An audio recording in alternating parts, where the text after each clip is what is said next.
السلام علیکم ورحمۃ اللہ وبرکاتہ۔ آج اسوہ حسنہ کے حوالے سے بات ہوگی، نبی صلی اللہ علیہ وسلم کے اسوہ حسنہ کے حوالے سے بات ہوگی، اور بات ہوگی حقوق کی، فرائض کی۔ معاشرت کے حسن کے لیے ضروری ہے کہ خود کے کردار میں پختگی کے ساتھ اور خود کے کردار میں سیلف کنٹرول کے ساتھ جو ہیں فرائض سر انجام دیے جا سکتے ہیں، ورنہ اگر آپ کے کردار میں ہر درجہ کی بلندی نہیں ہوگی تو آپ کے صلاحیتیں بھی ڈیمیج ہوں گی، آپ کے جو معاشرتی نظام ہے وہ بھی ختم ہو جائے، کیونکہ اکثر میں جیسے ذکر کر رہا ہوتا ہوں کہ انسان کی سوچوں کو شیطانیت ہائی جیک کر لیتی ہے۔ جتنا آپ دور جائیں گے خدا کے احکامات سے آپ تباہ و برباد ہو جائیں گے۔ آج اسوہ حسنہ کے حوالے سے بات ہو رہی ہے، نبی صلی اللہ علیہ وسلم کے اخلاق و کردار کے حوالے سے بات کی جائے گی۔ اخلاق و کردار، ایک طرف عرب کے لوگ تھے جو متکبرین تھے اور وہ ظاہری چیزوں پہ تکبر کرتے تھے، شیخیاں بکھیرتے تھے اور کہتے تھے کہ ہم ہی حاکم ہیں، ہم جیسا چاہیں گے ویسا نظام پروان چڑھے گا۔ مگر اللہ تعالیٰ نے چونکہ انسان کو پیدا فرمایا اور انسان کو زندگی میں رہنے کے لیے رنگ سکھائے ہیں انبیاء کے ذریعے، تو سرکار دو عالم صلی اللہ علیہ وسلم چونکہ آخری نبی ہیں، تو آپ سرکار صلی اللہ علیہ وسلم کی امت کی تربیت کے لیے نبی صلی اللہ علیہ وسلم کو اللہ نے مبعوث فرمایا اور تمام خوبیاں اور صاف جو تھے وہ مکمل کر دیے گئے۔ نگاہ عشق و مستی میں وہی اول، وہی آخر، وہی قرآن، وہی فرقان، وہی یاسین، وہی طٰہٰ۔ تو نبی صلی اللہ علیہ وسلم کی تبلیغ کا ہی اثر ہے کہ آج چاہے بڑے سے بڑا سمجھدار انسان ہے، چاہے عام کم عقل جاہل ترین انسان ہے، حتیٰ کہ میں کہتا ہوں کہ جس کو ہم معاشرے میں نہایت ہی جاہل تصور کرتے ہیں، یہ اس کو پتہ ہے کہ اخلاقیات ہے کیا، کہ جھوٹ نہیں بولنا، حرام نہیں کھانا، اپنے دل پہ تکبر پیدا نہیں کرنا، اس کے علاوہ کسی کو ایذا نہیں پہنچانی، اور یہی نہیں ہے آپ کے ہاتھ اور زبان سے دوسرے محفوظ رہیں، اور یہ تمام تعلیمات، فحش گوئی، بری صحبتیں، یہ تمام چیزیں جاہلوں کو بھی پتہ ہے۔ اسی طرح یہ جو سمجھتے ہیں کہ ہم نے دین میں پی ایچ ڈی کر لی ہے، ان کو بھی پتہ ہے۔ یہ سرکار صلی اللہ علیہ وسلم کی جو تبلیغ ہے اور جو مہر ثبت کی صحابہ رسول نے اپنے کردار کے ذریعے سرکار کے کردار کو مزید اس کا نام کے دنیا میں پھیلا دیا، اپنے کردار کی روشنی سے، اپنے ایمان کی روشنی سے، اپنے سرکار کے پڑھائے ہوئے اسباق کی روشنی میں ظلم و زیادتیوں کا خاتمہ کرتے ہوئے، انسانیت کو پروان چڑھاتے ہوئے۔ یہی احوال اگر اہل بیت دیکھیں ان سے نظر آتے ہیں، اور یہی فقراء صوفیہ اعظام سے نظر آتے ہیں کہ صوفیہ اعظام بھی سرکار کی نسبت سے پیٹ پہ پتھر باندھتے ہیں، اور معاشرے میں اخلاق و کردار، ایمان، پاکیزگی، یکرنگی اور کردار کی خوبصورتی پروان چڑھاتے ہیں، تاکہ معاشرے میں رشتوں کا توازن قائم رہ سکے، تاکہ معاشرے میں خدا کے ساتھ انسانیت کا ربط نہ ٹوٹ جائے۔ جب آپ ایسی آزادی، جو ظاہر میں تو آزادی ہوتی ہے مگر باطن میں غلامی ہوتی ہے، ایسے افکار اور نظریات کو آپ پیروی کرنا شروع کر دیتے ہیں جو حقیقت میں شیطان کے پھیلائے ہوئے ہیں، تو یقیناً آپ اسلام کی تعلیمات سے ناواقفیت ہے یا اس کو پسے پش ڈال رہے ہیں۔ جب پسے پوش ڈالیں گے اسلام کی تعلیمات کو تو یقیناً آپ شیطانیت کے گرویدہ ہوں گے اور شیطانیت کو پروان چڑھائیں گے۔ تو آج کردار ختم اس لیے ہو گئے کیونکہ تربیتیں نہیں ہو سکیں، کیونکہ ہم نے میں عشق بھی ہی نہیں ہے، ہمارے صرف دعوے ہیں۔ آج ہمیں سرکار سے نسبت صرف نعروں کی حد تک ہے، خدا سے ہمارا تعلق صرف دکھلاوے کی حد تک محدود ہے۔ یہی وجہ ہے کہ ہم سیڑھ کے حوالے سے، کہ جس کی اس کا نام کیا ہے، زبان و ہاتھ سے دوسرے محفوظ رہے، عام سی مسلمان کی طریقہ ہم اس پہ پورا نہیں اترتے، جبکہ ہمارے عشق کے خدا کے ساتھ، رسول کے ساتھ، اہل بیت کے ساتھ، اصحاب کے ساتھ دعوے بہت بڑے بڑے ہیں۔ تو گو فکر خدا داد سے روشن ہے زمانہ، آزادی افکار ہے ابلیس کی ایجاد۔ اب ہم فکر اقبال کی روشنی میں اقبال بھی کردار کی بات کرتے ہیں اور قرآن بھی کردار کی بات کرتا ہے، اور اسوہ حسنہ نبی صلی اللہ علیہ وسلم کی سیرت پاک جو ہے وہ بھی کردار سے ہی تعبیر ہے، اخلاقی حسنہ سے ہی تعبیر ہے، اور بہترین وہ انسان ہے جو پاکیزہ ہے، جس کا اخلاق اچھا ہے، جس میں رایا کاری نہیں ہے، یہاں وہ دکھلاوے کے لیے اچھے کام نہیں کرتا بلکہ وہ اللہ کی رضا کے لیے کوئی اچھے کام کرے۔ تو اب دیکھا جائے تو آج رایا کاری بہت زیادہ ہے، منافقتیں بہت زیادہ، لوگوں کو بیوقوف بنایا جاتا ہے۔ ہم اس بحث میں نہیں جائیں گے، ہم اپنے موضوع کی طرف آئیں گے کہ اقبال بھی یہی فرما رہے ہیں کہ فکر خدا، اللہ تعالیٰ نے انسان کو پیدا کیا، اللہ تعالیٰ نے اس کے حوالے سے احکامات دے دیے کہ اس طرح سے آپ زندگی رہو گے تو یو آر دا بیسٹ۔ مگر اگر جب آپ لبرل سوچوں کے کا شکار ہو جاؤ گے، خود ساختہ نظریات کا شکار ہو جاؤ گے، علماء دین نے جیسے فرقہ ورزی کی پروان چڑھا دی ہے، اسی طرح قوموں کو تقسیم کر دیا گیا ہے، قوم کو تقسیم کر دیا گیا، مسلمہ کو تقسیم کر دیا گیا، اتحاد امت کا تصور فوت کر دیا گیا، تو لہٰذا یہ تمام چیزیں جو ہیں وہ اسی وقت ممکن ہے۔ یہ اقبال کے نزدیک یہ تمام جو آزادی افکار ہیں، جو مذہبی آزادیاں جو مولویوں نے اپنی طرف سے افسانے تراش کر لی ہیں، مذہب کو نام دے دیا ان کو، اسی طرح جو لبرل سوچے ہیں، جو مولویوں سے متنفر ہیں لوگ، اور وہ ان کی تنگ نظری کی وجہ سے، ان کی مار کٹائی کی وجہ سے، دہشت گردی کی وجہ سے، وہ پھر لبرل سوچوں کا ان کے ہاتھوں شکار ہو جاتے ہیں، اور یوں وہ مزید تذلیل ان کے لیے باعث بنتی ہے، تذلیل کا باعث بنتا ہے ان کے لیے، اس طرح دوسری سمت پہ بھی اس کو مر کے بھی چین نہ پایا تو کدھر جائیں گے، تو لہٰذا ادھر سے بھاگے ادھر گئے، ادھر بھی زلتے ہیں، تو پناہ کہاں پہ ملے گی جب ہم آئین اسلام دیکھیں گے۔ اگر اس کوئی تبدیل ہو گیا ہے یا کسی نے اضافے کر دیے، اقبال تبدیل نہ ہوئے، کسی نے اضافے کر دیے، تو اس کا مطلب یہ نہیں ہے کہ ہم غلط چیزوں کی طرف رغبت اختیار کر لیں گے۔ ہم نے تو اپنی اچھائی اپنے سے منسوب کرنی ہے اور اللہ کے احکامات سے لینی ہے۔ اگر مبلغین بھٹک جاتے ہیں، اور اگر والدین بھٹک جاتے ہیں، اگر معاشرے میں حکمران مثالی معاشرہ پروانے چاہتے ہیں وہ بھٹک جاتے ہیں، تو اس کا کیا مطلب ہے کہ ہر انسان بھٹک جائے گا؟ ایسا نہیں ہے۔ صوفیہ اعظام نہیں بھٹکے تو انہوں نے تنہائی دنیا فتح کر لی۔ تو لہٰذا حضرت عائشہ صدیقہ رضی اللہ عنہ کا حوالہ ہم بیان کریں گے کہ حضرت عائشہ رضی اللہ تعالیٰ عنہ سے پوچھا گیا کہ نبی صلی اللہ علیہ وسلم کا اخلاق تو بتائیے، تو آپ فرماتی ہیں کہ آپ قرآن نہیں پڑھتے، آپ قرآن نہیں پڑھتے، کیونکہ آپ بھی حیران ہو گئے یہ قرآن کے ساتھ مماثلت کس والے سے ہے، کیونکہ سرکار صلی اللہ علیہ وسلم قرآن کی عملی تفسیر ہیں، اور سرکار صلی اللہ علیہ وسلم کی ذات پاک سے ہم قرآن کا مفہوم عملی طور پہ حاصل کر رہے ہوتے ہیں۔ تو لہٰذا پہلی امتوں کی تباہیاں کیوں ہوگی؟ کیونکہ وہ برے تھے۔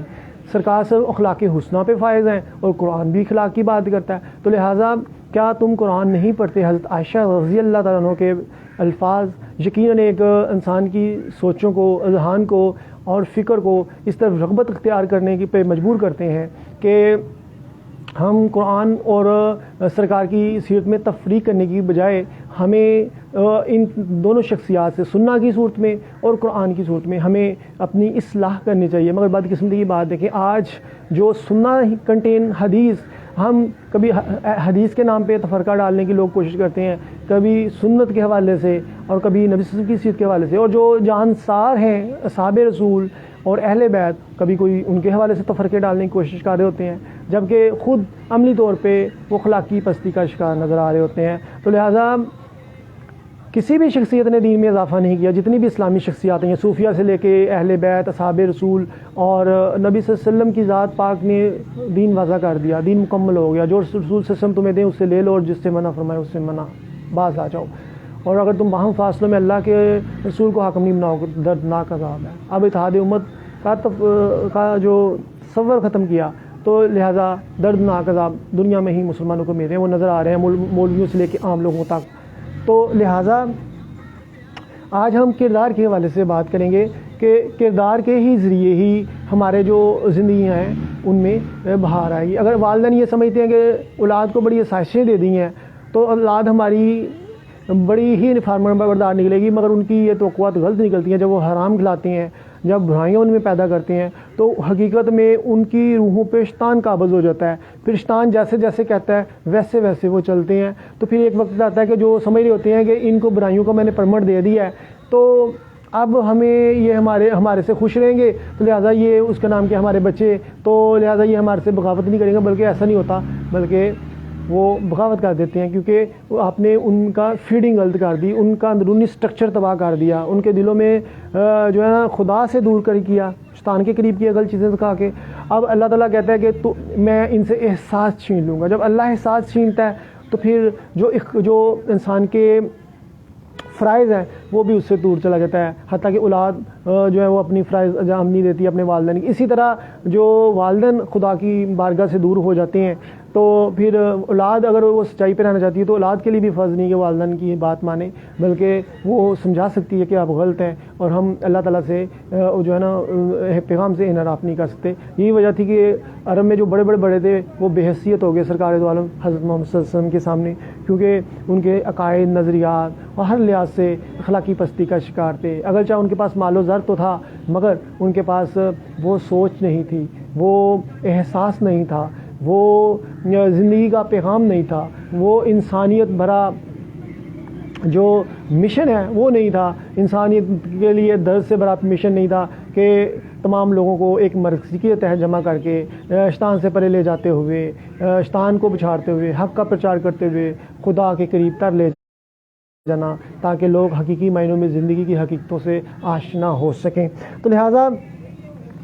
قرآن اگر آپ دیکھا جائے تو جتنے بھی ہم دیکھتے ہیں کہ اگر کوئی محکمہ کام نہیں کر رہا پولیس کا، اگر کوئی اس کا نام کیا ہے، کسی جگہ پہ بھی شکایات نظر آ رہی ہوتی ہیں، اور ایون حتیٰ کہ خونی رشتے بھی سفید نظر آتی ہیں، چاچا، تایا، پھوپھی، نانا، نانی، یہ وہ. کیوں؟ بے حسیوں کی وجہ سے. مغرب میں تو رشتے کا جنازہ اٹھ چکا ہوا ہے، رشتے تباہ ہو چکے ہوئے ہیں، کیونکہ وہاں پہ مفاد پرستی کے تحت رشتے پروان چڑھتے ہیں اور پیسے کے تحت رشتے پروان چڑھتے ہیں، کیونکہ ان کی گورنمنٹس بہت پاورفل ہیں تو وہ ان کو بھوکا مرنے نہیں دیتے، لہٰذا اولاد بھی بغاوتیں کر سکتی ہے اور ان کو کوئی فرق نہیں پڑتا کہ وہ جیسا مرضی زندگی گزارے. مگر حقیقت میں جب ان کی زندگیاں تباہ ہو جاتی ہیں تو پھر ان کو احساس ہوتا ہے کہ مقصد کیا ہو رہا ہے، پھر وہ زندگی حقیقتیں تلاش کرنے کی کوشش کرتے ہیں. مگر جب انسان کے دل و دماغ میں شیطانیت قابض ہو جائے اور اب کیا پچھتاوے جب چڑیاں چگ گئی کھیت. تو لہذا اب جتنا بھی توازن ہے، جتنے بھی حقوق ہیں سرکار صلی اللہ علیہ وسلم نے والدین کے حقوق، ریاست کے حقوق، حکمرانوں کے حقوق، ہمسایوں کے حقوق، اسی طرح میاں بیوی کے حقوق، ہر ایک کو، تاجروں کے حقوق، ہر ایک کے حقوق اور ان کو ذمہ داریاں بتا دیں، وہ اسی وقت ممکن ہے جب سارے اخلاق پہ فائز ہوں گے. اگر ایسا نہیں ہوگا تو پھر مکاری، عیاری، ہوشیاری پروان چڑھے گی اور مفادات پروان چڑھیں گے اور لوگ ایک دوسرے کو بیوقوف بنائیں گے اور جھوٹ بول کے بیوقوف بنائیں گے اور سمجھیں گے ہم بہت اچھے ہیں، کر رہے ہیں کیونکہ ہم نے اس کو بیوقوف بنا دیا. ہو سکتا ہے کوئی اتنا زیادہ بولنے کا وہ کسی کو آپ کو اس قابل نہیں سمجھتا ہو کہ آپ کی وہ نشاندہی کر سکے کہ آپ کی کیا کی حقیقت کیا ہے، مگر حقیقت میں آپ اپنے آپ کو تباہ کر رہے ہیں. کوئی آپ پیسے تو اکٹھے کر لیں گے، مفادات تو وقتی طور پہ سمیٹ لیں گے، مگر زندگی بھر کی ذلتیں، رسوائیاں اور بے یقینیاں، بے اعتمادیاں آپ کے حصے میں آئیں کیونکہ کوئی آپ پہ یقین نہیں کرے گا. لہٰذا اسوہ حسنہ کا مقصد ہی یہ تھا کہ لوگوں کی زندگیوں میں اطمینان ہو، یقین ہو، حد درجہ کی پاکیزگی ہو، لوگوں میں کو مستقل مزاجی ہو. سب سے بڑا سرکار کی تعلیمات سے جو اسوہ سے ہم سیکھتے ہیں وہ مستقل مزاجی ہے. اٹھ گئی جس طرف دم میں دم آ گیا. اب سرکار کے قدم نلین پاک جس طرف جاتے ہیں، قدم مبارک جس طرف اٹھتے ہیں، نظریں جس طرف اٹھتی ہیں، اور جو آپ کے الفاظ زبان سے ادا ہوتے ہیں وہ پتھر پہ لکیر ہوتے ہیں، ان کو ہم تبدیل نہیں کر سکتے، اور جو تبدیل کرنے کی کوشش کرتے ہیں یا کرنے والے تھے وہ تباہ و برباد ہو گئے. حتیٰ کہ ایک نے سرکار کا لکھا ہوا خط کو نامہ جو خط تھا وہ اس کو چاک کر دیا تو وہ بھی اللہ تعالیٰ کو اتنا پسند آیا، اللہ تعالیٰ نے اس کو بھی تباہ و برباد کر دیا، اس کے بیٹے نے اسے قتل کر دیا. تو لہٰذا اسی طرح صوفیہ اعظام کی زندگی کے حوالے ہم دیکھتے ہیں تو صوفیہ کی باتیں بھی پتھر پہ لکھی ہوتی ہیں کیونکہ وہ میں عشق پیے ہوتے ہیں اور ان کے دلوں پہ اللہ کی طرف سے الہام اتر رہے ہوتے ہیں. اب جتنے بھی صوفیہ اعظام جو کتابیں لکھی ہیں وہ بڑی انمول ہیں کیونکہ انہوں نے وہ اپنی ہستی مٹا کے اپنے خلوص سے دل کے ساتھ، درد دل کے ساتھ وہ چیزیں لکھی ہیں کہ ان میں ذرا بھی شیطانیت کا دخل نہیں ہے، بلکہ وہ خدا کی طرف سے ہی تعبیر پیغامات نظر آتے ہیں کہ وہاں پہ ایک اچھائی نظر آتی ہے، وہاں پہ خلوص نظر آتا ہے، درد نظر آتا ہے. تو لہٰذا اقبال رحمۃ اللہ علیہ بھی بہت روئے جب امت مسلمہ جو ہے وہ کردار سے پہلے چلے گئے. اب کردار نہ ہونے کی وجہ سے آج ہمارے دیکھیں ہمارے معاشرے تباہ ہو چکے ہوئے ہیں. تو اقبال بھی بہت روئے، اور حتیٰ کہ اقبال تو نے نشاندہی کر دی کہ امت مسلمہ کس محرومیوں کا شکار ہو گئی ہے، اخلاق حسنہ سے پرے جانے کی۔ آپ دیکھا جائے کوئی بھی عمارت بنیادی اپنی جو چیزیں ہیں ان کے بغیر تعمیر نہیں ہو سکتی، اس طرح اخلاق کے بغیر انسان کا جسم جو ہوتا ہے وہ اس کا وجود قائم نہیں رہ سکتا۔ اسی چیز کو شخصیت کہتے ہیں، پرکسر شخصیت ہونا۔ سرکار صلی اللہ علیہ وسلم کی شخصیت سب سے زیادہ پراثر تھی، سب سے زیادہ پراثر شخصیت کے مالک سرکار دو عالم صلی اللہ علیہ وسلم کی ہستی تھی۔ سادہ ترین زندگی گزاری، پرکشش ترین شخصیت، آج بھی سرکار صلی اللہ علیہ وسلم کی فیوز و برکات جاری ہیں۔ صوفی اعظام سرکار سے میش پیتے ہیں، حالت بیداری میں کوئی دیدار کر رہے ہیں سرکار کے، اور کوئی خواب میں دیدار کر رہے ہیں، اور ایسے میں جو ظاہر بین اشاک ہیں ان کے صرف دعوے ہیں، کیونکہ ان کے پاس کردار نہیں ہے، پکیزگی نہیں ہے، اخلاق نہیں ہے، اسی لیے وہ دعوے کرتے ہیں اور لوگوں کو کوئی نعت پڑھ کے بلیک میل کرنے کی کوشش کرتا ہے، کوئی سرکار کی حدیث سنا کے بلیک میل کرنے کی کوشش کرتا ہے، کوئی سرکار کی سنت بیان کر کے، جبکہ اخلاقی طور پہ وہ اسی چیزوں پہ کاربن نظر نہیں آتے۔ صوفیہ کا مقام اس لیے بلند ہوتا ہے جبکہ وہ تبلیغ بھی نہیں کرتے، وہ اتنی زیادہ واضح و نصیحت بھی نہیں کرتے، مگر ان کی شخصیت اس قدر پر تاثیر ہوتی ہے کہ لوگ ہلکا اسلام میں داخل ہوتے ہیں۔ خواجہ صاحب نے 90 لاکھ کو کلمہ پڑھا دیا، داتا صاحب نے اتنے لوگوں کو کلمہ پڑھا دیا۔ تو یہ مرد مومن کے قدموں کے طفیل ہی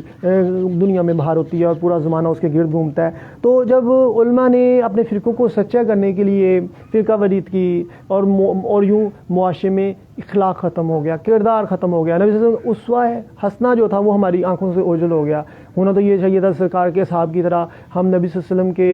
اخلاق کو اپناتے ہوئے، پاکیزگی کے جام پیتے ہوئے ہم بھی اپنا سب کچھ سرکار کے لیے لٹا دیتے، ہم بھی ظاہر بین ہو گئے، ہم لوگوں کو بلیک میل کرنے لگے، پیسے کمانے لگے، اور یوں ہم قرآن سے ہی انحراف کر بیٹھے، قرآن کی تعلیمات سے ہی انحراف کر بیٹھے، حتیٰ کہ کوئی سچ نہیں بولتا۔ اور یہی نہیں، یہاں پہ بھی ہماری تباہیاں ختم نہیں ہوئیں، کیونکہ ہماری روح پہ شیطانیت وارد ہو گئی، ہم خود غرض ہو گئے، مفاد پرست ہو گئے، اور یوں ہمارے جو ایکشن اور ریئیکشن وہ بھی ختم ہو گیا، کیونکہ ہم بولنے میں جھوٹ بولتے ہیں، اور عمل میں بھی ہم وہ ہمارا عمل بھی اس قابل نہیں ہے کہ جس کو دیکھ کے کہا جا سکے کہ یہ سرکار صلی اللہ علیہ وسلم کے صحاب کی طرح ان میں بھی بھلائی کا عنصر ہے، اور ان سے بھلائی کے چشمے پھوٹتی ہیں، ان کی زبان و ہاتھ سے دوسرے محفوظ ہیں، بلکہ یہ تو ظالم کا راستہ روکنے والے ہیں اور مظلوموں سے صلہ رحمی کرنے والے ہیں۔ مگر یہ اسی وقت ممکن ہے جب آپ کا دل پاک صاف ہو۔ کل دل کے بارے سے میں نے ویڈیو بنائی تھی، سرکار کی حدیث ہے کہ جس کا دل مومن کے دل چڑیوں کی طرح نرم ہوتے ہیں۔ انسان کے جسم میں ایک گوشت کا ایسا لوتھڑا ہے، اگر وہ ٹھیک ہے تو پورا جسم ٹھیک ہے، پورا جسم ٹھیک ہے، ذہن سے لے کے دماغ تک ہر چیز ٹھیک ہے، جسم فزیکلی بھی آپ فٹ ہے۔ وہ کس صورت میں ہے کہ اگر وہ ہے دل، اگر وہ دل ٹھیک ہے تو پھر آپ ٹھیک ہیں۔ اور وہ دل کیسے ٹھیک ہے؟ جب آپ بیلنس سوچتے ہیں، جب آپ اخلاقی حسنہ پہ فائز لیں گے، تکبر نہیں کریں گے، حرام نہیں کھائیں گے، جھوٹ نہیں بولیں گے، اور شیخیاں نہیں کریں گے، حسد نہیں کریں گے، تو پھر آپ صحیح ہیں۔ اور میں کہتا ہوں جس میں اگر یہ چیزیں ہیں تو وہ ڈپریشن میں جائے گا، وہ پھر ہر وقت لڑائی جھگڑوں میں سوچے گا اس کا ذہن، اور یوں کیا ہوگا کہ ایک طرف معاشرے میں فساد پھیلائے گا، دوسری طرف وہ کیا کرے گا، اس کا نام کیا ہے، اپنے جسم کو تباہ کر لے گا۔ کوئی بھی شخصیت حسد کی وجہ سے، غصے کی وجہ سے، جلن کی وجہ سے، وہ اس لیے اسلام کہتا ہے اگر کوئی تھوڑی بہت تکلیف پہنچتی ہے کسی کی وجہ سے یا کوئی، تو آپ صبر کرو، اللہ تعالیٰ خود بدلہ لے گا۔ مگر آپ اپنے آپ کو ذہنی سکون دینے کے لیے اللہ تعالیٰ کی طرف ہی رغبت اختیار کرو۔ آپ یہ دیکھو کہ اس کی جو نیکیاں تمہیں کریڈٹ ہو رہی ہیں اور آپ کی برائیاں ڈیبٹ ہو رہی ہیں، جو آپ کے ساتھ بدتمیزیاں کرتا ہے، جو آپ کو برے لقابات سے پکارتا ہے، آپ کی کوئی نقصان پہنچاتا ہے، یہ چیز ممکن ہے جب آپ کو اللہ پہ توکل ہوگا اور آپ دیکھیں گے کہ ہر چیز کا اللہ تعالیٰ مالک ہے، کہ وہی ہر چیز کا ساتھ لے گا۔ مگر جب آپ بھی لوگوں سے لڑنا جھگڑنا شروع کر دیں گے اور یوں تو تکرار جیسے آج معاشرے میں لڑائیاں ہوتی ہیں، تو پھر یہ ہوگا کہ معاشرے کا امن تو ختم ہوئے گا مگر آپ کی شخصیت بھی ختم ہو جائے گی، ان بے معنی لڑائیوں میں ہو جائے گی، اور آپ کی صلاحیتیں ختم ہو جائیں گی، اور حقیقی معنوں میں جو آپ نے صلاحیتوں کی طرف جانا تھا وہ ختم ہو جائیں گی۔ تو لہٰذا جو اچھے لوگ ہوتے ہیں ان کو تو اپنے دشمنوں کو بھی ان کے دل میں نفرت نہیں ہوتی، یا ان کی طرف رغبت نہیں ہوتی، یا ان کو مطلب سوچنے کا وقت نہیں ہوتا، کیونکہ وہ اتنے فضول نہیں ہوتے، کیونکہ ایک دم غافل تو 100 دم کافر۔ قرآن میں ہو غوطہ اے مرد مسلمان، اللہ کرے تجھ کو عطا جدت کردار، اغیار کے افکار و تخیل کی گدائی، کیا تجھ کو نہیں اپنی خودی تک بھی رسائی، قرآن کو بزیچہ طویل بنا کر چاہے تو خود ایک تازہ شریعت کریں ایجاد۔ اب دیکھا جائے تو اللہ تعالیٰ جھوٹ بولنے سے منع فرماتا ہے. مولوی جب تفصیل میں جاتے ہیں تو کہتے ہیں جناب اس کا نام کیا ہے, جھوٹ بھی بولا جا سکتا ہے. کس وجہ سے؟ مجبوری کی طرح. آپ دیکھیں ہر کوئی جھوٹ بول رہا ہے اور ہر کوئی اپنے آپ کو مجبور ثابت کر رہا ہے. گڑگڑ کی طرح ہر چیز کا غلط استعمال کرنا تو لوگوں سے سیکھے نا. اسی طرح حرام کھانا اللہ نے ممنوع کروا دیا ہے. بسد اس وقت جب آپ مر رہے ہوں تو پھر آپ کا ہے کہ آپ مردار بھی کھا سکتے ہیں, کوئی ایسی چیز بھی کھا سکتے ہیں جس سے آپ کی زندگی کا توازن وقتی طور پہ قائم رہے, مگر مستقل مزاجی کے ساتھ نہیں. مگر یہاں پہ حرام کھا رہے ہیں, رشوت لے رہے ہیں, حرام کھا رہے ہیں, حقوق چھین رہے ہیں. تو لہٰذا یہ اور جب تفصیلات زیادہ بیان کر لی جاتی ہیں نا تو پھر یہی حوال ہوتا ہے اور یوں جو اللہ تعالیٰ نے کما دیے وہ سارے ختم ہو گئے. تو لہٰذا اسی طرح ہر کوئی سیلف کنٹرول نہ ہونے کی وجہ سے ہر کوئی اپنے اختیارات کا غلط استعمال کر رہا ہے اور کسی کو پتہ ہی نہیں ہے کہ اس کے فرائض کیا ہیں, ذمہ داریاں کیا ہیں. وہ اسی وجہ سے آج تاجر بھی لوٹ مار کھا رہے ہیں, مافیاز کا راج نظر آتا ہے ہر کوئی. اور جو احساس ہے ملاوٹ عام ہے. اسی طرح پولیس والا ہے تو وہ کیا وردی پہننے سے پولیس والا اس کا نام کیا ہے محب وطن ہو جائے گا؟ نہیں, بلکہ اس کے لیے تو وہ ایس او پیز جو انہی کے محکمے نے متعین کی ہیں کہ کسی پہ ظلم نہیں کرنا, اور جو مجرم ہے اسے سزا دو, اور جو طاقتور ہے اس کو سزا نہ دے اور عام مسکین غریبوں کو سزا دی جائے. تو پھر کیا ہوگا؟ پھر اس کا نام کیا یہی ہوگا کہ یہ بھی انتہا پسندی میں آئے گا, یہ بھی بغاوت میں آئے گا, کیونکہ وہ شخص کے دل میں ملک کے لیے محبت کا جو ایک چھوٹی سی بھی محبت کی جو چاہ ہے نا وہ ختم ہو سکتی ہے, نفرت پھیل سکتی ہے. تو لہٰذا جب تک قوانین مساوی نہیں ہوتے, امیر اور غریب کے لیے ایک قانون نہیں ہوگا, اس وقت تک بھی لوگوں میں جو ہے وہ انتہا پسندی کو دور نہیں کیا جا سکتا. تو اسی طرح کسی کو ساتھ آپ بدتمیزی کرتے ہیں تو وہ بھی حقیقت میں آپ کسی کے جذبات کو جب متاثر کرتے ہیں تو یہ بھی پھر نفرتوں کا دورہ شروع ہوتا ہے اور یوں معاشرے کے امن میں تباہی ہے. مگر آج تو نہ کسی کی زبانوں سے کوئی محفوظ ہے کہیں, اور نہ کسی کے اختیار سے کوئی محفوظ ہے. ملاوٹ مافیا کا راج ہے, اور جو تحفظ دینے والے ادارے جیسے پولیس ہے وہ بھی اگرچہ وہ بڑی کوشش کر رہے ہیں کہ پولیس والے اپنے اختیار کا غلط استعمال نہ کریں, مگر بہت زیادہ ایسے واقعات نظر آ رہے ہیں جہاں پہ پولیس غلط استعمال کر رہی ہے. حکمران جو ہے وہ ڈلیور نہیں کر پا رہے, اور یہی وجہ ہے کہ مہنگائی کا راج ہونے کی وجہ سے ڈکیٹیاں اور کرائم اتنے زیادہ بڑھ چکے ہوئے ہیں. ایسے لگتا ہے جیسے ہندوستان سے آ کے لوگ ادھر ڈکیٹیاں کر رہے ہیں, اور پولیس ایسے مار رہی ہے جیسے وہ اس کا نام کیا ہے وہ کوئی بڑے کرمنل ہیں. ٹھیک ہے, جو بہت زیادہ غلط ہو چکے ہوئے ہیں ان کو سزائیں ملنی چاہیے, جو مثلا اتنے سنگین حالات میں کلنگ کرتے ہیں لوگوں کی اور فتنہ پھیلاتے ہیں. مگر ایک عام سے چور کو بھی گولی مار دینا اور کہنا میرا فیتہ لا جائے, یہ بھی غلط ہے. مگر ان کو بھی قانون کے کٹارے میں لایا جانا چاہیے, مگر وہ کہتے ہیں کہ قانون چھوڑ دے گا, گواہی کوئی نہیں دے گا. لوگ ڈرتے ہیں. اس قدر آپ کا جو حکومت نظام خراب ہو چکا ہوا ہے کہ یہاں پہ جزا و سزا کا سسٹم ہی تباہ ہو چکا ہوا ہے. اور آج جو مرضی پاکستان میں جو مرضی جہاں پہ چڑھائی کر دے, چاہے مولوی ہیں چاہے حکمران ہیں, کوئی ان کو لگام ڈالنے کے لیے تیار نہیں ہے. اور آج مفروضوں کی دنیا میں ہم رہ رہے ہیں, جب کردار ختم ہو جائے تو پھر دعوے رہ جاتے ہیں. قائد اعظم کی نے اپنی پوری زندگی میں ایک بڑا دعویٰ نہیں کیا, صرف ایک مشن پہ اور گول پہ ہی کاربند رہے کہ ہم نے پاکستان بنانا ہے, اور کبھی بھی دعوے نہیں کیے. کبھی بھی لوگوں کے جذبات کے ساتھ قائد اعظم نے علماء اقبال نے نہیں کھیلا, بلکہ ان کو حقائق کے مبنی چیزیں دکھائیں کہ قربانیاں دینے کے لیے تیار ہو. ہم بھی قربانیاں دے رہے ہیں, تم بھی قربانیاں دو, تاکہ پاکستان کا حصول ممکن ہو سکے اور ہندوؤں سکھوں عیسائیوں سے خالیات پاکستان لے لیا گیا. قائد اعظم نے بہت بڑے دعوے نہیں کیے, اور نہ ہی مسلمانوں کے جذبات کو بلیک میل کر کے اپنے لیے جزائریں بنائیں, بلکہ اتنے مہنگی اتنی لائر ہوتے ہوئے بھی انہوں نے تنہائی بھی نہ لیں اور سب کچھ اسلام کی بقا کے لیے, پاکستان کے قیام کے لیے لٹا دیا. تو لہٰذا یہی تعویلات جو مولوی بیان کر رہے ہیں, اور جیسے میں استغفر اللہ دین میں اضافے کر دیے اور کہا کہ کردار کو چھوڑ کے قرآن کردار کی بات کرتا ہے. وہ کہتا ہے کردار بھی نہ ہی تو ساڈا فرقہ مان لیا ہے, جو ہمارے نظریات ہیں تو تم عاشق ہو,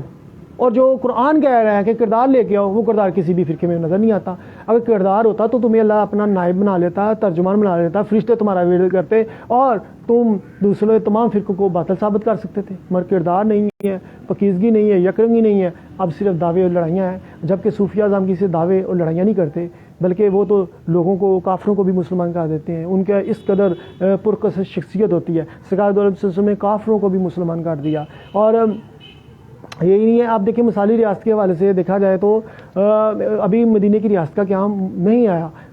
وجود میں نہیں آیا, مگر سرکار کو یہ بھی احساس ہے کہ لوگوں بھوک کی وجہ سے بڑے پریشان ہیں اور قحط سالی کا دور دورہ چل رہا ہے. لوگوں کو ایک طرف لوگ غلام بنا رہے ہیں, انہیں اپنے مقاصد کے لیے استعمال کر رہے ہیں, اور دوسری طرف سرکار کے اصحاب ہیں کہ سرکار کے ایک اشارے سے اپنا مال و زر سب کچھ اللہ کی راہ میں اہم رکھ رہے ہیں تاکہ خدا اور بندے کے درمیان ربط نہ ٹوٹے, لوگ مایوس نہ ہوں. ایک طرف حکمت و دنائی کے ذریعے لوگوں کو شعور دیا جا رہا ہے کہ تم خدا کی اعلیٰ مخلوق, اچھی مخلوق پیدا کی ہو, تم ایک بہترین مخلوق ہو جس نے اللہ نے تخلیق کیا ہے, تم اس کا نام کیا ہے, اپنی اہمیت کو پہچانو. وہ اسی وقت ممکن ہے جب آپ کو تربیت کی جائے گی, جب آپ کے پاس ایک نسب العین ہوگا. پھر اس کے بعد جب آپ کو حقوق ملیں گے تو یقیناً آپ میں بھی وہ جو ذہنی سوچوں پہ کسی نے قبضہ کیا ہوا تھا اور آپ کی سوچنے سمجھنے کی صلاحیتیں ختم کی ہوئی تھی, آہستہ آہستہ آپ کو شعور آنا شروع ہو جائے گا کہ واقعی ہم تو جس ذلت کا شکار ہیں وہ تو زندگی ہمارا حق نہیں تھی. اور یوں لوگوں میں ایک تبدیلی کا نظام قائم ہوا, ایک ایسا دور شروع ہوا جہاں پہ آقا و غلام قانون کے سامنے جواب دہ ہے. حضرت عمر فاروق رضی اللہ تعالیٰ عنہ سے بھی سوال کر لیا گیا آپ کے پاس دوسری چادر کیسے آ گئی, وہ عمر جنہوں نے آدھی دنیا پہ حکومت قائم کی ہے, اب ان سے بھی سوالات ہو رہے ہیں. حالانکہ جتنی آپ نے اس کا نام کیا ہے اسلام کے لیے قربانیاں دی, اس کے لیے ایک چادر تو کوئی معنی و حیثیت نہیں رکھتی. جیسے آج تو نعوذ باللہ حکمران لوٹ کھا رہے ہیں. حضرت ابوبکر صدیق رضی اللہ تعالیٰ عنہ نے اس کا نام کیا ہے فرمایا کہ جتنی عام مزدور کی تنخواہ ہے اتنی ہی حکمران کی ہوگی, مزدوری کرنے والا اللہ کا دوست ہے. تو لہذا یہ نہیں ہے کہ حکمران عیاشی کہتے ہیں, بلکہ ان کے لیے ایک نسب العین تھا. روم اور ایران کی سلطنت فتح ہونی تھی. اسلام کا جو خزانہ تھا یا تو وہ غریبوں, لاچاروں, مساکینوں پہ بھی خرچ ہو رہا تھا. ایک طرف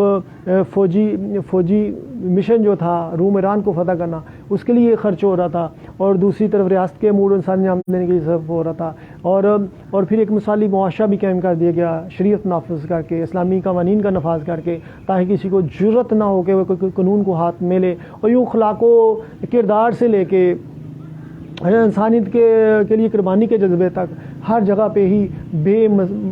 بے پناہ قربانیاں نظر آتی ہیں. اور یہاں پہ زندگی کی اصل میں حقیقی بہاریں نظر آ رہی ہوتی ہیں, کیونکہ ہر کوئی ایک دوسرے کے جذبے کو دیکھتے ہوئے قربانی دینے کے لیے تیار تھا. کیونکہ وہ ایسا قربانیوں کا دورہ شروع ہو گیا تھا کہ ہر کوئی اپنی مال, اولاد,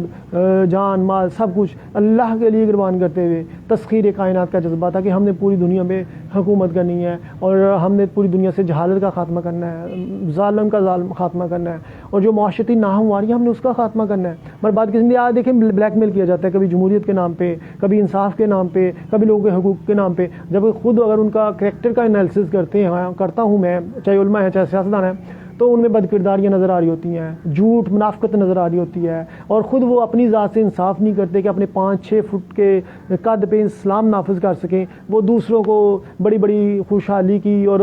بڑے بڑے دعوے کر کے سنا رہے ہوتے ہیں. مجھے حیرت ہو رہی ہوتی ہے, میں ہنس رہا ہوتا ہوں. اس لیے میں کہتا ہوں میں کسی سے متاثر نہیں ہوں, نہ کسی حکمران سے. میں تو اپنی سیاسی تحریک شروع کرنا چاہتا ہوں, میں نہ کسی مبلغ سے, کیونکہ میں نے میش صوفیہ سے پی ہے, تو لہٰذا میرا تصوف فقیری کا رنگ مجھ میں نظر آتا ہے. تو میری باتیں عام مولوی تو دور کی بات, میری باتوں سے تو آج کل کے ظاہر بین صوفیہ بھی کوسوں دور ہیں, اور ایسی باتیں تو سابقہ صوفیہ بھی نہیں کی ہوں گی, کیونکہ وقت کے ساتھ ساتھ اللہ تعالیٰ جو ہے نا انداز بھی بدلتا ہے اپنے بندوں کا, تاکہ لوگوں کو وہ اس کے حوالے سے بیان کیا جائے جو وقت کی چیزیں ضرورت ہیں. تو لہذا ہے مملکت ہند میں ایک تماشا, اسلام ہے مبعوث, مسلمان آزاد. مسلمان آزاد ہے, مسلمان. وعلیکم السلام. جی حکم کی مطلب اتنے بیٹھ جاؤ. تو وہ یہ چیز نظر آ رہی ہے کہ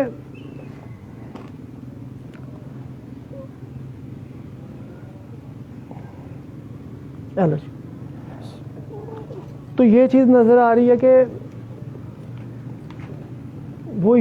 آ رہی ہے کہ ہر کوئی مفاد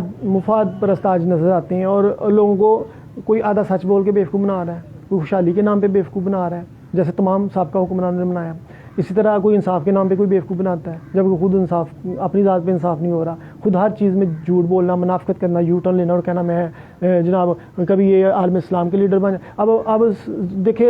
سعودی عرب کیا کرنے جا رہا ہے, ہندوؤں سے تعلقات پیدا کیے جا رہے ہیں, یہودیوں سے تعلقات پیدا کیے جا رہے ہیں, کبھی امریکہ سے تعلقات پیدا کیے جاتے ہیں, کبھی روشیا سے تعلقات پیدا کیے جاتے ہیں. اور جو عالم اسلام کی قیادت کرنی تھی, مسلمانوں کو ایک مرکزیت جمع کرنا تھا اور نبی صلی اللہ علیہ وسلم کا پیغام تھا, وہ نظر انداز کیا جا رہا ہے. اور یوں دوسری قوموں کے ساتھ مل کے صرف وقتی فائدے دیکھے جا رہے ہیں. اور اس کی جو اللہ تعالیٰ کی طرف سے عذاب اترتے ہوئے میں نظر آتے ہیں مجھے, وہ کتنے سنگین ہوں گے یہ with the passage of time آپ کو نظر آئے گا کہ جب انسان اپنے افکار و, یہی اقبال کا شعر ہے کہ اغیار کے افکار و تخیل کی گدائی, کیا ممکن نہیں تجھے اپنی خودی تک رسائی. کیا تمہیں جو خدا نے جو شعور دیا ہے, جو قرآن کی صورت میں ہدایت دی ہیں, اور یہ یہود و نصارہ تمہارے دوست نہیں ہو سکتے, تو کس طرف تم بھیک مانگ رہے ہو. تو یہ ان کو خود ہی وقت کے ساتھ پتہ چلے گا. تو یہ اب وہ جتنے مرضی فرقے ایجاد کر لیں, مولوی کے لیے کوئی مسئلہ نہیں ہے, جبکہ اسلام کا پیغام کیا ہے وہ مبعوث ہو کے رہ گیا. خود بدلتے نہیں قرآن کو بدل دیتے ہیں, ہوئے کس درجہ فقہ نے حرم بے تفیق. ان غلاموں کا مسلک ہے کہ ناقص ہے کتاب, کہ سکھاتی نہیں مومن کو غلامی کے طریق. غلامی میں کہتا ہوں سب سے بڑی غلامی جو ہے نا نظریات کی غلامی ہے. سرکار صلی اللہ علیہ وسلم نے لوگوں کے نظریات جو غلط قسم کے فیڈ کیے ہوئے تھے ان کا خاتمہ کیا, پھر ظاہری جو غلامیاں تھی ان کا خاتمہ کیا. ظاہری غلامی اسی وقت ختم ہوگی جب آپ کے پاس ویژن ہوگا, آپ کے پاس سوچ ہوگی کہ یہ چیزیں غلط ہیں. مگر جب آپ مغرب کے افکاروں کو, تخیلات کو اپنے دل میں بٹھا لو گے, تو اگرچہ ظاہری طور پہ آپ بڑا کچھ کہو کہ ہمیں یورپ کے خلاف نفرت ہے, مگر کام تو تمہارے وہ یورپ والے ہی ہیں. انہی کی طرح تم بد کردار ہو, انہی کی طرح تم حرام کھانے والے ہو, انہی کی طرح تم میں انسانیت کی ہمدردی نہیں ہے. وہ تو انسانیت کی ہمدردی وہ اپنی قوموں تک محدود ہے, اوور دا ورلڈ نہیں ہے. جتنے بھی مغرب کے اقوام ہیں, چاہے برطانیہ ہے, انہوں نے پوری دنیا پہ اپنی راج قائم کرنے کی کوشش کی اور دنیا کا مال و اسباب چھین کے لے گئے.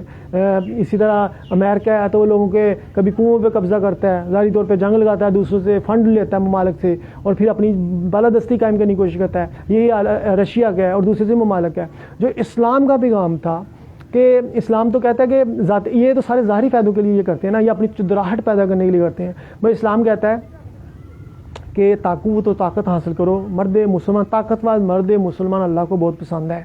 مگر وہ طاقتور کیا کرے گا کہ وہ ظلم کا خاتمہ کرے گا اور لوگوں کو مساوی حقوق کی طرف لے کے جائیں گے, صحابہ رسول جیسے, اور پاکیزہ اور باکردار معاشرہ تشکیل دیا جائے گا. پاکیزہ اور باکردار. کبھی یہ نہیں ہو سکتا کہ کوئی بد کردار انسان کوئی اچھا عمل کر لے, اس طرح کبھی یہ نہیں ہو سکتا کہ بد کردار انسان کوئی اچھے افعال سارے انجام دے دے. آج ہمارے جو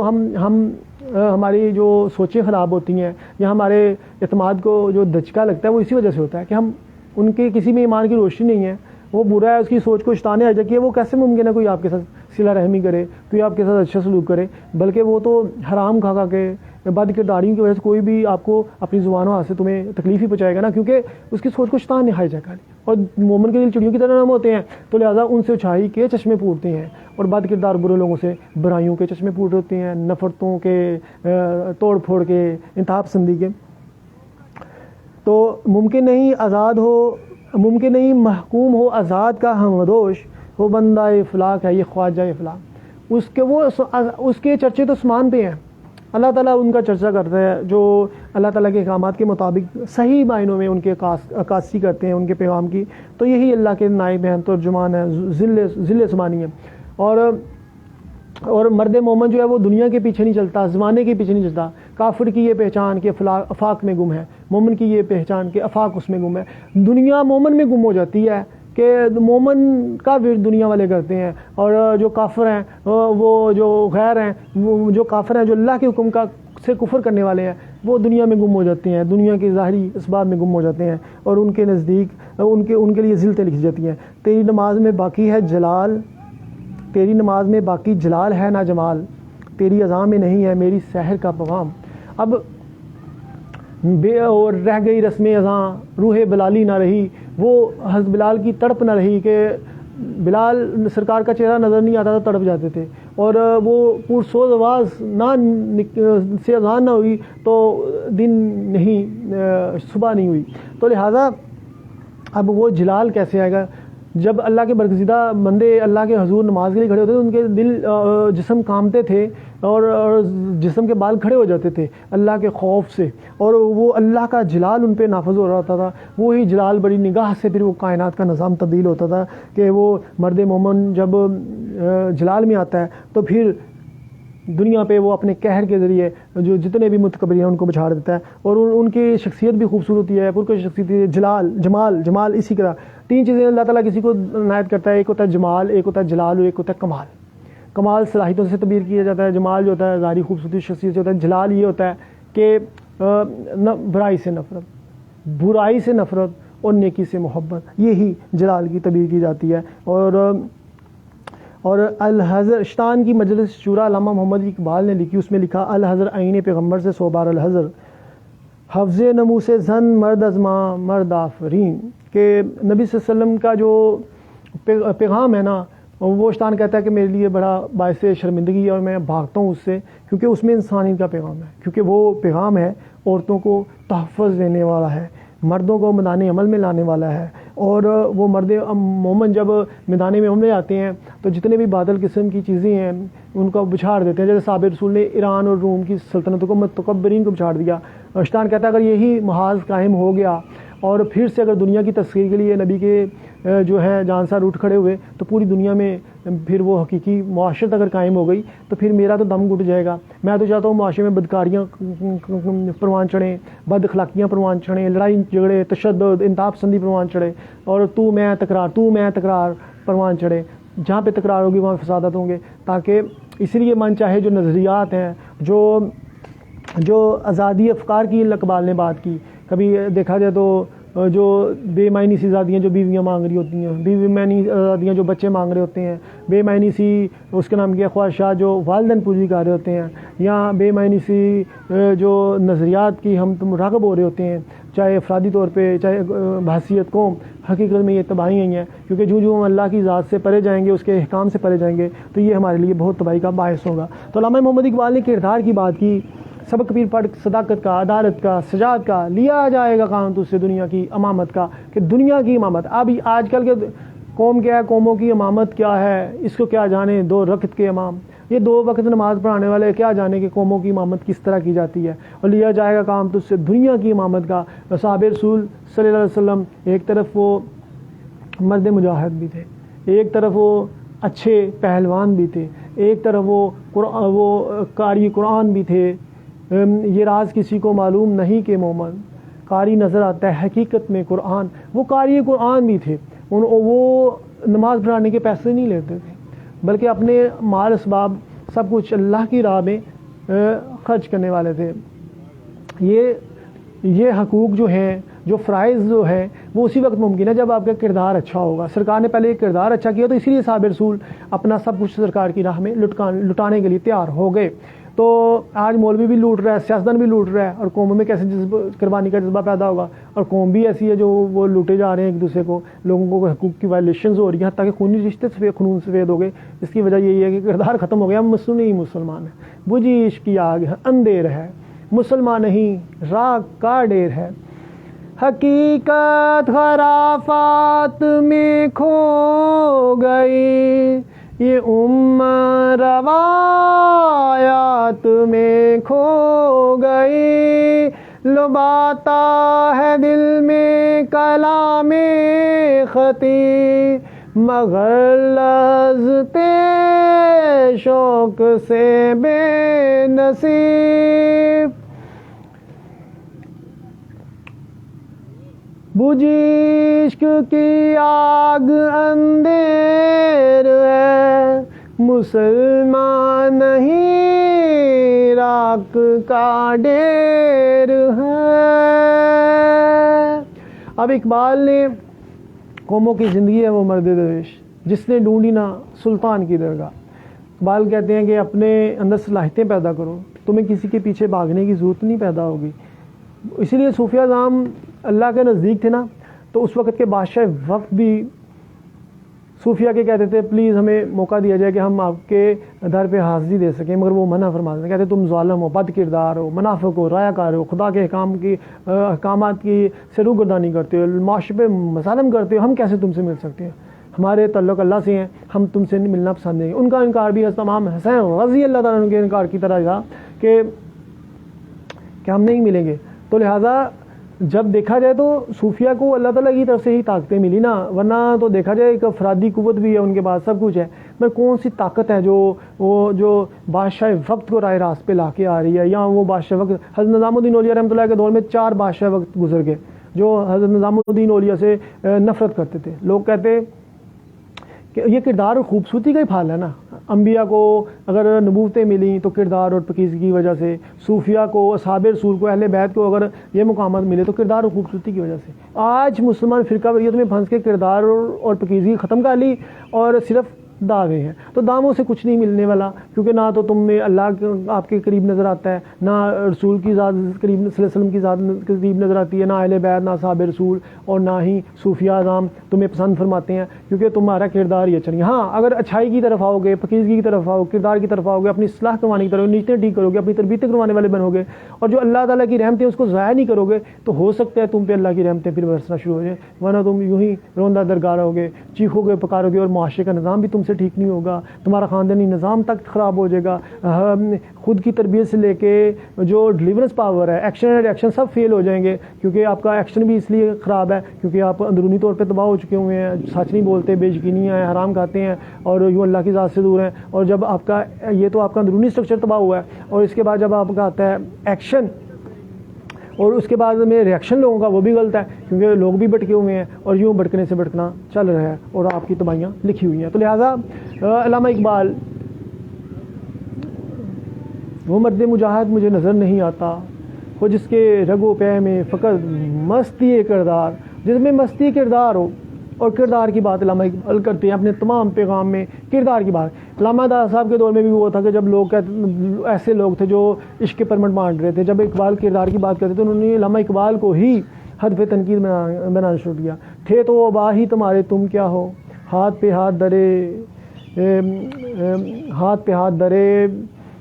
امید فردا ہو، اس طرح کا علامہ اقبال کا شعر ہے، میں نے تھوڑا سا توڑ مروڑ دیا ہے، معذرت خواہ ہوں۔ تو اسی طرح علامہ اقبال نے مختلف جگہوں پہ شکوہ لکھا، جواب شکوہ لکھا، مسلمانوں کو ایک سوچ دی کہ تم کھڑے کدھر ہو اور معاشرہ کس طرف جا رہا ہے۔ مسلمان تو قرآن کے مطابق معاشرے کو ڈالے گا اور اللہ کے احکامات کے مطابق معاشرے کو چلائے گا، مگر جب تمہیں مکاری یاری آ جائے گی تو پھر اب دیکھا جائے تو اب کوئی ایک برائی سے 1000 برائیاں جنم لے رہی ہوتی ہیں۔ مثلا ایک انسان چھوٹی سی خرابی کی طرف جاتا ہے، مزید خرابیاں اور خرابیوں غلطیوں کو گلتان بن جاتا ہے، اور انسان اچھائی کی طرف جانا شروع کرے تو اسے پھر آہستہ آہستہ تربیت کے بعد پھر بڑا مشکل ہوتا ہے کہ اس کے کردار میں مشکل مزاجی پیدا ہو۔ اگر انسان کی نیتیں ہی ٹھیک نہیں ہیں، حرام کھانے والا حرام کھا رہا ہے، جھوٹ بول رہا ہے جھوٹ بول رہا ہے، منافقت کر رہا ہے منافقت کر رہا ہے، بدکرداری کر رہا ہے، دوسرے تیسرے سب معاشرہ اوور دا ہول، اور ہم رسمی سی تبلیغیں کر رہے ہیں اور رسمی سی چیزیں کر رہے ہیں، تو اس کا مطلب ہے کہ ہر چیز ختم ہو گئی ہے، اب خدا کے عذاب کو دعوت دینے کے علاوہ کچھ نہیں رہ چکا، اور ہم قیامت کے بالکل قریب جا چکے ہوئے ہیں۔ جس طرح کے واقعات نظر آتے ہیں اور ایسی خبریں آتی ہیں کہ میں خدا کی قسم اپنی زبان سے وہ پہ نہیں لے کے آ سکتا، کیونکہ وہ بیان کرنے کے بھی قابل نہیں ہے جو اسی ہم خبریں سنتے ہیں۔ تو لہٰذا اب لگتا ہے کہ قیامت کی تمام نشانیاں پوری ہونے جا رہی ہیں، کیونکہ ایک طرف عربوں کی جو جتنی بھی ہمدردیاں ہیں وہ یہودیوں کے ساتھ بڑھ چکی ہوئی ہیں، اور دوسری طرف مسلمانوں میں کردار اور اخلاق اور پاکیزگی ختم ہو گئی ہے، اور بہت کم شخص خاص رہ گئے ہیں جو اچھائی پہ کاربند ہیں، اور تیسری طرف اس کا نام کیا ہے، مثالی معاشرے کا فقدان ہو گیا، اور بد کردار قومیں، بری قومیں، منافق قومیں جو ہیں وہ حکمرانی کرتی نظر آتی ہیں، اور مرد مومن کے ہاتھ سے دین بھی گیا، دنیا بھی گئی۔ اور یہ جس کے متعلق علامہ اقبال بھی ذکر کر رہے ہوتے ہیں، حضور دہر میں سودگی نہیں ملتی، تلاش ہے جس کی وہ زندگی نہیں ملتی، اور اس راز کو فاش کر اے روح محمد، اے آت الہی کا نگہباں کدھر جائے۔ دوسری طرف فرماتے ہیں خیرہ نہ کرس کا مجھے جلوہ دانش فرنگ، سرمہ ہے میری آنکھ میں خاک مدینہ و نجف، میری آنکھوں میں مدینہ شریف اور نجف کی خاک میں نے ڈالی ہوئی ہے، سرما کو سمجھتے ہوئے، تو لہٰذا میں کسی سے متاثر نہیں ہوں، نہ میری نگاہ متاثر ہے کسی طرف سے، نہ دل اور نہ دماغ میں کسی چیز کے لیے میں کسی چیز سے متاثر ہوں، بلکہ میں تو عین اسلام ہی کاربند ہوں، اور اسی وجہ سے مجھے استیں ملی ہیں۔ اقبال فرما رہے ہیں، اقبال کہاں سے تو نے سیکھی ہے یہ درویشی، کہ چرچا بادشاہوں میں تیری درویشی کا ہے، تو تیری فقیری کا ہے یا درویشی کا ہے، جیسا بھی ہے لکھا ہوا۔ تو لہٰذا آج گفتگو کے انداز بہت سیکھ لیے لوگوں کو بیوقوف بنانے کے لیے، نہ ہمارے پاس ادب ہے، نہ اخلاق ہے، بلکہ ہم وقت کے ساتھ ذلیل سے ذلیل تر ہو رہے ہیں، اور وقت سب سے بڑا امتحان لیتا ہے، کھرے کھوٹے کا پہچان وقت کرتا ہے۔ ظاہری طور پہ ہم اپنے آپ کو سچا ثابت بھی کر لیں، مگر کائنات کا بھی نظام ہے کہ اللہ تعالیٰ سچائی واضح کر دیتی ہے۔ آج تمام حکمران جتنے بھی دیکھیں، پاکستان کے ہیں یا عالم اسلام کے ہیں یا اقوام مغرب کے ہیں، سب ذلیل و رسوا اس لیے ہو رہے ہیں کہ ان کے کردار نہیں ہیں۔ اس طرح مبلغین دیکھ لیں، قوموں کی تربیت اس کارن لیے نہیں کر پا رہے کہ انہوں نے مفادات اور خواہش نفس کو جگہ دے دی، اب ان کی آوازیں بے حیثیت ہو گئی، ان کی شخصیت میں کشش ختم ہو گئی، اور یوں معاشرے میں خانہ جنگی نے جنم لیا۔ آج خانہ جنگی ہر جگہ پہ لگی نظر آتی ہے، کسی نہ کسی مملک میں دیکھیں خانہ جنگی لگی ہوئی ہے، من چاہے اور غلط قسم کے نظریات اور قائد، اور پھر اس کو سچا جان کے وہ بیوقوف قسم کے لوگ ان کو ولغاتے ہیں اور استعمال کرتے ہیں، اور یوں ملکوں کا نظام اور اندرونی خانہ جنگی لگا رہے ہوتے ہیں۔ تو لہٰذا یہ تمام چیزیں جو ہیں وہ انتہائی غلط تصور کی جاتی ہیں، کیونکہ اصلاح کے حوالے سے جتنے بھی اگر ہم نے ہدایت کے سرچشمے لینے ہیں تو سرکار کی نسبت سے دیکھا جائے تو سرکار نے تو کبھی بھی ایسی تعلیمات کا احوال نہیں بیان کیا، بلکہ لوگوں کے ذہان کو بدلا گیا پہلے، پھر آہستہ آہستہ شریعت نافذ کی گئی، لوگوں میں کی پہلے تربیت کی گئی، پھر شریعت نافذ کی گئی، تاکہ وہ بڑا مسئلہ خراب ہو جانا تھا بغیر تربیت کے، وہ شریعت نافذ کر دی جاتی، حدیں نافذ کر دی جاتی، کیونکہ وہ ایک بندے کو وہ حقیقت سے آشنا ہی نہیں ہے، سچائی سے آشنا نہیں ہے، تو یکدم تو نظام نافذ نہیں کیا جا سکتا نا۔ اسی طرح اب آج کا مسلمان کو ہر چیز کا پتہ ہے، ہر چیز کا پتہ ہے، ہر چیز کا نالج ہے، مگر عمل نہیں ہے۔ عمل سے بنتی ہے زندگی، جنت بھی جہنم بھی، یہ خاکی اپنی فطر میں، نہ نوری ہے نہ ناری ہے۔ پہلے عمل تو کرو نا، اگر تم عمل کرو گے تو تم خاکی ہوتے ہوئے بھی فرشتوں سے افضل ہو جاؤ گے، اور یہ تمہارے جو تصورات جو ہے نا، جو تم باتوں میں الجھا رہے ہوتے ہو، یہ ختم ہو جائیں گی۔ مگر افسوس، اقبال نے تو نے پوچھی ہے امامت کی حقیقت مجھ سے، خدا تمہیں میری طرح صاحب اسرار کرے، ہے وہی تیرے زمانے کا امام برحق جو تجھے حاضر و مجوز سے بیزار کرے، دکھا کے موت کے آئینے میں رخ دوست جینا تیرے لیے دشوار کرے۔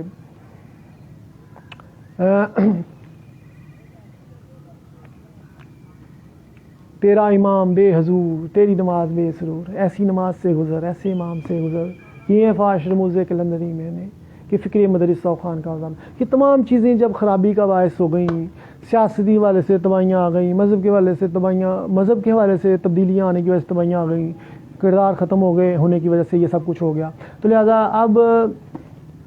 اب تو انسان جو ہے نا وہ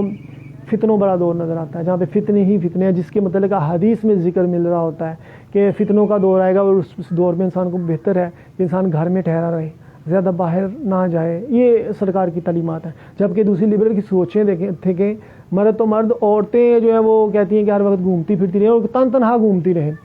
ایسے میں جس طرح کے وحشی درندے اور کس طرح کے غلط قسم کے لوگ معاشرے میں ہیں، روز کڈنیپنگ، سنیچنگ اور مرڈرنگ اور کلنگ اور لاشوں کا سلسلہ چل رہا ہے، تو کس قدر جاہل قسم کے والدین ہیں جو اپنی بچیوں کو تنہا باہر بھیج دیتے ہیں۔ اور میں حیران ہوتا ہوں ان کی غلط حماقت پہ اور جہالت پہ مبنی سوچوں کا، تاکہ چھوٹے بچے جب گلی محلوں سے کڈنیپ ہو رہے ہیں اور ان کے ساتھ جو ہے ان کو مار پھینک دیا جا رہا ہے، اور ان کو کسی نہ کسی دشمنی کی بیس پہ، عداوت کی بیس پہ، یا کسی والدین سے نفرت کی، تو اس طرح ایک عجیب سے واقعات، اور ایسے جیسے بے حیثیاں جنم لے گئی ہیں، اور ہم انسانی حیوان بن گئے ہیں، حیوانوں سے بھی بدتر ہیں، درندے بن چکے ہوئے ہیں، ایسے درندے کہ جن کا کام ہی انسانیت کی تبدیل ہے اور معاشرے میں تباہیاں پیدا کرنا ہے۔ تو لہٰذا اب ہمارے پاس دعوت ہوئے، حقیقت نہیں ہے، اور یہ اسی وقت ممکن ہوگا جب ہم اپنے اصلاح قلب کروائیں گے، اپنا دل ٹھیک کروائیں گے، اپنے دل کو پاکیزہ کریں گے اخلاقی طور پہ۔ اب جتنے بھی اخلاق کے حوالے سے اللہ اسلام نے بتایا ہے، سچ بولنا، حرام نہ کھانا، جھوٹ نہ بولنا، غیبت نہ کرنا، منافقت نہ کرنا، اپنے ہاتھ سے زبان سے دوسرے محفوظ رکھو. یہ تمام چیزیں جتنی بھی اسلام نے بتائی ہیں حقیقت میں اصلاح قلب کے لیے ہیں. جیسے اصلاح قلب کے حوالے سے میں نے پہلی کل ویڈیو بنائی تھی. اصلاح قلب کرتی ہیں کہ آپ کے دل کو مضبوط کر رہی ہوتی ہیں، یہ چیزیں آپ کو روحانی طور پہ مضبوط کر رہی ہوتی ہیں، آپ کی روحانی پرواز بلند کر رہی ہوتی ہیں. یہ جتنی بھی اخلاق حسنہ کی چیزیں ہیں، اگر آپ ان پہ عمل پیرا نہیں ہوگے تو آپ ذہنی مریض بن جاؤ گے، اور یوں آپ شیطانیت کے ہاتھوں ہائی جیک ہو کے آپ کی زندگی تباہ ہو جائے گی اور آپ دین اور دنیا آپ سے چھین جیے جائیں گے. اگر آپ اخلاق حسنہ پہ قائم رہیں گے تو پھر امید کی جا سکتی ہے کہ یہ حسن آپ کو عشق کے مقام پہ فائز ہو جائیں، آپ کے دل میں سچائی کے چشمے پھوٹنے شروع ہو جائیں، اور مومن کی فراست سے اللہ کے نور سے دیکھتا ہے، اور آپ کا عمل، ایکشن اور ریئیکشن ہر چیز میں پرفیکشن آ جائے. یہ اسی وقت ممکن ہے جب آپ اپنا احتساب کریں گے، خود احتسابی خود سے کریں گے. پھر ایک وقت آئے گا کہ ہول کا یار تو بریشم کی طرح رزم حق کو باطل و تفلات بھی ہے مومن، کہ مرد مومن جو ہے وہ بری باتوں سے نفرت کرنے والا ہوتا ہے. پھر وہ آپ کے دل میں برائی کے خلاف نفرت پیدا ہوگی، اور عام طور پہ آپ معاشرے میں رہتے ہوئے کسی کو تکلیف نہیں پہنچائیں گے. آپ اسی وقت جلال میں آئیں گے جب معاشرے میں غلط چیزیں چل رہی ہیں. ادروائز آپ کو کیا ضرورت ہے کوئی اپنا ایکشن ریئیکشن دکھانے کی. مگر یہ چیزیں اسی وقت. آج کیا ہوتا ہے کہ ہر کوئی جو ہے وہ بے حس ہو چکا ہوا ہے اور برائیوں سے رغبت ہے، اور یوں لگتا ہے کہ ان کے دل میں ایمان کی طاقت ہی نہیں ہے، جس کی وجہ سے ان کے لیے برائیوں سے نفرت ہو. تو یہ تو پھر لانے بغاوت اللہ سے ہو گیا، اللہ سے لانا بغاوت ہو گیا. تو اللہ تعالیٰ بھی کہتا ہے سمن بکمن عمیون، چلو تسی گونگے بہرے ہو اندھے ہو اسی کر سکتے ہیں، چلو تسی فارغ ہو. یہ اللہ تعالیٰ اپنی بارگاہ سے روندہ درگاہ کرتا تھا. جب کہ عشق پرمٹ جاری ہیں، اور عشق پرمٹ جاری ہیں تو خدا کے نبی کے جو ترجمان ہوتے ہیں، نائب ہوتے ہیں، عکس ہوتے ہیں، اور خدا کے جو ترجمان ہوتے ہیں وہ اتنے بحیثیت نہیں ہوتے. اللہ تعالیٰ نے ان کو مخصوص طاقتیں دی ہوتی ہیں جس کے تحت روحانیت کے وہ بادشاہ ہوتے ہیں اور دنیا کا نظام چلا رہے ہوتے ہیں. جیسے صوفیہ اعظام کو یہ طاقتیں ملتی ہیں، وہ تنہائی دنیا فتح کرتے ہیں. تمہیں وہ طاقتیں کدھر چلیں گی؟ وہ چھن کیوں گئی؟ اس لیے کہ تمہارے سے دعوے ہیں، اس لیے تم لڑائی جھگڑا کرتے ہو کہ تم میں صلاحیتیں نہیں ہیں. اگر تم میں صلاحیتیں ہوتی تو تمہاری لڑائی جھگڑا اور تو تکرار. برا انسان ہمیشہ تو تکرار کرے گا، بدتمیزی کرے گا اور لڑائی جھگڑا کرے گا. اچھا انسان جو ہوتا ہے وہ ایک پورا اثر انداز سے اپنا موقع کو بیان کر رہا ہوتا ہے. اور یہی نہیں ہے، جب حق و باطل کا مارکا آتا ہے تو میدان عمل میں اپنی جان قربان کر دینا. جیسے صحابہ رسول دنیا کی تسخیر کے لیے جمع ہو گئے. اور آج دیکھا جائے تو ملکوں کی خارجہ پالیسیز کے حوالے سے دیکھا جائے، تمام ملکوں کی خارجہ پالیسی آئین اسلام نہیں ہے جتنے بھی اسلامی ممالک ہیں، بلکہ ان کی مفادات کے تحت پالیسی چل رہی ہے. اسی طرح افرادی طور پہ دیکھا جائے سیاستدان، ان کی پالیسیز جو ہیں وہ بھی مفادات کی ہیں. اس طرح مولویوں کی پالیسیز بھی مفادات پہ مبنی ہیں. اس طرح عام لوگوں کی پالیسیز بھی مفادات کے لیے ہیں. تو جبکہ خدا کے لیے جو تھا اللہ کے پیغام کو پیٹ پہ پتھر باندھ کے بھی سچائی سے انحراف نہ کرنا اور کسی کے ساتھ ظلم نہ کرنا اور برائیوں سے نفرت کرنا، یہ نظام جب ختم ہو گیا تو پھر اقبال کا شہین تنہا رہ گیا. پھر صوفیہ اعظام تنہا رہ گئے. صوفیہ اعظام کو پھر اللہ تعالیٰ نے وہ عزت و طاقتیں دی کہ وہ تنہا دنیا فتح کرتے ہیں. تو یہ ان کا پھر اللہ تعالیٰ پھر جتنے زیادہ مشکلات ہوتی ہیں پھر تنہائیں کامیابیاں بھی انہی کے ذمے آتی ہیں، کیونکہ وہ پاکیزہ اور باکردار ہوتے ہیں اور اللہ تعالیٰ ان کی تصدیق کرنے والا. تو اسی وجہ سے ان سے کرامات کا ظہور ہوتا ہے. ایسی انہونی باتیں روپ ظہور ہو رہی ہوتی ہیں، واقعات روپ رونما ہو رہے ہوتے ہیں جو انسانی کو دکھانے کے لیے ہوتی ہیں کہ یہ میرا بندہ ہے، اگر تم اس سے ٹکراؤ گے تو پاش ہو جاؤ گے، اور تمہاری حیثیت کیا ہے. جس نے اللہ کے دوست سے دشمنی کی وہ تباہ ہو گیا، برباد ہو گیا. کیونکہ اسی چیز کا روم ذکر کر رہے ہوتے تھے کہ کفار و مشرکین اپنی کتاب میں لکھتے ہیں کہ کفار و مشرکین جو تھے وہ دیکھتے تھے کہ ہم ظاہری طور پہ بہت طاقتور ہیں، تو سرکار سے ہم ظاہری طور پہ بہت کمزور ہیں، تو لہٰذا ہم ان کو نقصان پہنچائیں گے، یہ اپنے مشن میں کامیاب نہیں ہوں گے. مگر انہیں یہ نہیں پتہ تھا کہ سرکار صلی اللہ علیہ وسلم کا تعلق جو ہے وہ اللہ تعالیٰ کی ذات پاک کے ساتھ ہے. تو اسی طرح اللہ تعالیٰ اپنے جو بندے ہیں ان کو تنہا ہی دنیا فتح کرنے کے لیے پیدا کرتا ہے اور بھیجتا ہے. جیسے موسیٰ علیہ السلام فرعون سے اپنی قوم کو بچا کے لے آئے، ابراہیم کو آگ میں ڈالا گیا، آگ گلزار ہو گئی. تو اسی طرح جو سچ مخلص ہو جاتے ہیں تو پھر اللہ تعالیٰ ان کی حفاظت بھی فرماتا ہے. انہیں ظاہری طور پہ کوئی حفاظتیں نہ بھی. اب خواجہ صاحب ہندوستان گئے ہیں تو کتنی مارنے کی تدبیریں کی خواجہ صاحب کو ہندوستان نے، مگر وہ کامیاب نہ ہو سکے. بالآخر پھر ان کے پرتھوی راج چوہان کا دور کا خاتمہ ہو گیا. وہاں پہ ایک مسلمان حکمران جو ہے وہ قابض ہوگا. اتنی زیادہ حالانکہ اس وقت ہندوؤں اکثریت میں تھے، مگر وہاں پہ ایک مسلمان حکمران جو ہے نا اس کو حکومت مل گئی اور اس نے پھر تمام نظام اپنے ہاتھ میں لے لیا. تو یہ صوفیہ کی وجہ سے ہی پاکستان معرض وجود میں آ گیا، اور تلوار کے ذریعے بھی اسلام پھیلا، اخلاق کے ذریعے بھی پھیلا. اخلاق سب سے اولین تھا، کیونکہ تلوار کے ذریعے اگرچہ متکبرین کے سر کاٹ دیے گئے بچھاڑ دیا گیا، مگر جو اخلاق تھا اس کے ذریعے لوگوں کو یہ بھی باور کرایا گیا جو عام لوگ تھے کہ ہم نے متکبرین کو مارا ہے، ہم تمہیں تو نہیں مارنے آئے، ہم تو تمہارے حقوق کے لیے آئے ہیں، اور اب تمہاری مرضی ہے اسلام قبول کرو یا نہ کرو، مگر تم جب دیکھو گے حقیقت کیا ہے تو تمہارے ایمان کی روشنی جب ہماری موجودگی میں بڑھ جائے گی تو یقیناً تم بھی سمجھ جاؤ گے کہ حقیقت کیا ہے، اور جو معاشرے کی تباہی ہیں اس کی وجوہات تو تمہیں پہلے سے ہی معلوم ہے کہ یہ لوگ تمہیں اس کا نام کیا ہے حقوق بھی نہیں دیتے تھے، اور تم ان کی مرضی کے بعد سانسیں بھی نہیں لے سکتے۔ تو لہٰذا اسلام کے فاقی پیغام کو جو علماء کی غلط تبلیغ کی وجہ سے پس پوچھ ڈال دیا گیا، اور جو اسلام کی مقصدی ہے اس سے انحراف یہی ہے کہ کردار ختم ہو گیا۔ اب آپ سے اجازت چاہوں گا، خدا حافظ۔